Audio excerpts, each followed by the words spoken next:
नमस्कार दोस्तों, हमारे साथ डॉक्टर विवेक जी अपोलो हॉस्पिटल से। यहाँ पर नितिन गडकरी जी ट्रांसपोर्ट मिनिस्ट्री यहाँ आए हुए थे। भारत निर्माण को लेके जो है बहुत बड़ा काम हिंदुस्तान में हुआ है। जैसे द्वारका एक्सप्रेस वे जो है उसका उद्घाटन हुआ, हमारा रेलवे का इंफ्रास्ट्रक्चर है। तो सर जी क्या कहना चाहेंगे? नितिन गडकरी जी बहुत कुछ बता के गए हैं, आप क्या कहना चाहेंगे भारत निर्माण में? आदरणीय प्रधानमंत्री नरेंद्र मोदी जी की अगुवाई में जो भी मंत्री लोग काम कर रहे हैं बहुत अच्छा काम कर रहे हैं और इसमें खास करके शाबाशी मिलनी चाहिए अपने आदरणीय नितिन गडकरी जी को। ये बहुत पुराने मंत्री हैं, अध्यक्ष रह चुके हैं भाजपा के, काफ़ी साल पहले काफ़ी मजे हुए हैं, लेकिन अच्छी बात यह है कि दिल से काम करते हैं। और जो इन्होंने 5 साल में पिछले हाईवेज को डेवलप किया, जो रोड्स बनाई हैं, जो एक सोच है कि हर शहर एक दूसरे से अच्छी तरह कनेक्ट हो जाए।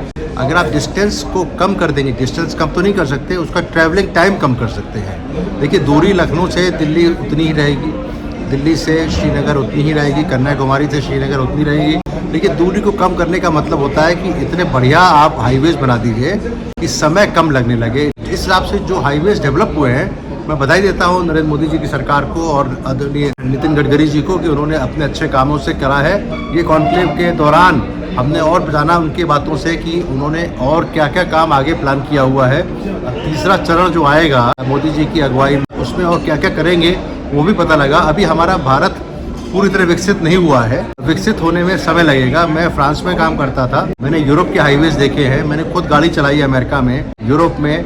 वहाँ के हाईवेज जो डेवलप्ड हैं ऑलरेडी 20 से 25 साल पहले, मैं 1997 में काम करता था, उसके 25 साल हो गए। और उसके पहले 1975 में हमारे father doctor M L Gupta Holland में रॉटरडम में काम करते थे, तो मैं छोटा था बहुत। उस समय भी हाईवेज उतने ही डेवलप थे वहाँ पे। कहने का मतलब है वहाँ पे 40 साल पहले जो हाईवेज डेवलप हो चुके हैं वो भारत में अब डेवलप हो रहे हैं। ये बड़ी सोच का विषय है, लेकिन हमारे भारत जो स्वाधीन हमारे को जो हमको स्वतंत्रता मिली है उसके भी पूरे समय पूरा नहीं हुआ है। काफ़ी दिनों तक हम लोग अंग्रेज़ों के राज में, मुगल ने उस हिसाब से, लेकिन उसके बाद जो ये सरकार आई है उसने स्पीड अप कर दिया है। अब विकसित होने में समय ज़्यादा नहीं लगेगा।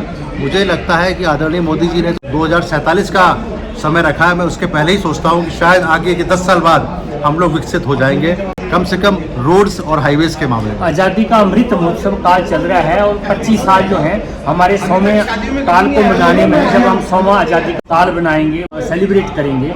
जैसे मोदी जी का विजन और मिशन है भारत को विकसित बनाना। जैसे आपने एक पिछले इंटरव्यू में कहा था कि विकसित भारत कैसे होगा, उसी कंटिन्यूटी में हम जानना चाहते हैं कि किस तरह से स्पीडली हम विकसित भारत बन पाए। देखिए, विकसित होने का मतलब केवल हाईवेज नहीं होता। विकसित होने का मतलब होता है कि कोई भी बच्चा, गरीब बच्चा भी हो, वो भूखे पेट ना सोए। हर आदमी को, हर भारत के जो भी लोग हैं उन सबको अच्छी तरह से आपके स्वास्थ्य सेवाएं प्राप्त हो, रहने के लिए मकान हो। पक्का मकान केवल नहीं है, रहने के मकान के साथ साथ उनको सारी सुविधाएं हो। देखिए, पक्का मकान तो दे दिया मोदी जी ने, लेकिन अभी काफ़ी कुछ बाकी है। तो हमारी जो अर्थव्यवस्था है जो आगे बढ़ेगी, उससे हम लोग को काफ़ी कुछ पता लगेगा।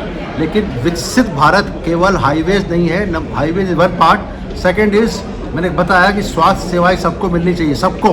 50 से 60% भारत के लोगों को स्वास्थ्य सेवाओं का अनुभव दे पा रहे हैं। मैं फ्रांस में काम करता था, वहाँ पर मैं बताना चाहता हूँ 1996-98 में कोई भी आदमी अपना पासपोर्ट या दिखाता है, यहाँ जैसे आधार होता है, उसको सारी सर्विसेज फ्री हैं, इवन इन गवर्नमेंट हॉस्पिटल का, प्राइवेट हॉस्पिटल में भी। तो क्या इस तरह से इंडिया में हो जाएगा? यही मैं कहना चाहता हूँ। गवर्नमेंट हॉस्पिटल में वो सुविधाएं वहाँ पर है अमेरिका में या फ्रांस में जहाँ मैं काम करता था, जो हमारे यहाँ कॉर्पोरेट हॉस्पिटल में अब आनी शुरू हुई हैं।